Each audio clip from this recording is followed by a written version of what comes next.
মধ্যবঙ্গ নিউজের যে কোনো খবরের দ্রুত আপডেট পেতে ইউটিউবে সাবস্ক্রাইব করুন ইমাজিন সিটিভি লাইভ এবং সাবস্ক্রাইবের পর অবশ্যই বেল বাটনে একটি ক্লিক করুন। জলঙ্গি থানার রোশননগরে সর্ষের জমি থেকে ক্ষতবিক্ষত এক গৃহবধূর মৃতদেহ উদ্ধার ঘিরে চাঞ্চল্য। ওই গৃহবধূকে ধারালো অস্ত্র দিয়ে কুপিয়ে খুন করে জমিতে ফেলে দেওয়া হয় বলে অভিযোগ। গতকাল সন্ধ্যাতে ওই গৃহবধূর দ্বিতীয় পক্ষের স্বামী রাফিজুল মোল্লা তাকে ডেকে নিয়ে যায় বলে মৃতার মা চাহাতান বিবি অভিযোগ করেছেন। আমার বাড়িতে নিয়ে গেল। কে নিয়ে গেল? ওই আমার জামাই দেখি বাড়িতে নিয়ে গেল।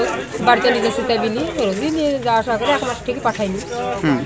দিয়ে নিয়ে চলে গেল। তার পেছনে মেলা মানুষ ছিল, ছেলের বন্ধু। আমি চিনতে পারিনি, চোখে দেখতে পাইনি। আমার জামাই বাড়িতে আমার সম্মুখে থেকে নিয়ে গেল। ও সবসময় নিয়ে যে মারা ধরা করে, কাটি ফেলবো, মারি ফেলবো। ছেলে খুব খারাপ। ছেলে 4-5টা বউ। 3 মাস আগে বিয়ে হয়। বিয়ে হওয়ার পরে ঝামেলা সৃষ্টি হয়েছে। হওয়ার পরে আমার বোন চলে আসে আমার বাড়িতে, আমার বাবার বাড়িতে। আসার পরে তো গতকালকে আসি ডেকে নিয়ে যায় রাত্রিবেলা। নিয়ে যাওয়ার পর খোঁজাখুঁজি করে আমরা পাইনি লাশ। ওখানে ও লিজে মারি একটা রায়ের জমিতে মারি ফেলে দিয়েছে। তারপর রাতে আর বাড়ি ফেরেনি। এদিন সকালে বাড়ি থেকে কিছুটা দূরে সর্ষের ক্ষেত থেকে মৃতদেহ উদ্ধার হয়। মাস দুয়েক আগে ওই গৃহবধূ শান্তনা বিবির দ্বিতীয়বার বিয়ে হয় পাকুড়দিয়ারের বাসিন্দা রাফিজুল মোল্লার সঙ্গে। সেখানেও বিয়ের পর থেকেই অশান্তি শুরু হয়। মাসখানেক আগেই শান্তনা তার বাপের বাড়ি চলে আসে। অভিযোগ, গতকাল তার দ্বিতীয় পক্ষের স্বামী সন্ধ্যের সময় ডেকে নিয়ে যায়। তারপর আর বাড়ি ফেরেনি ওই গৃহবধূ।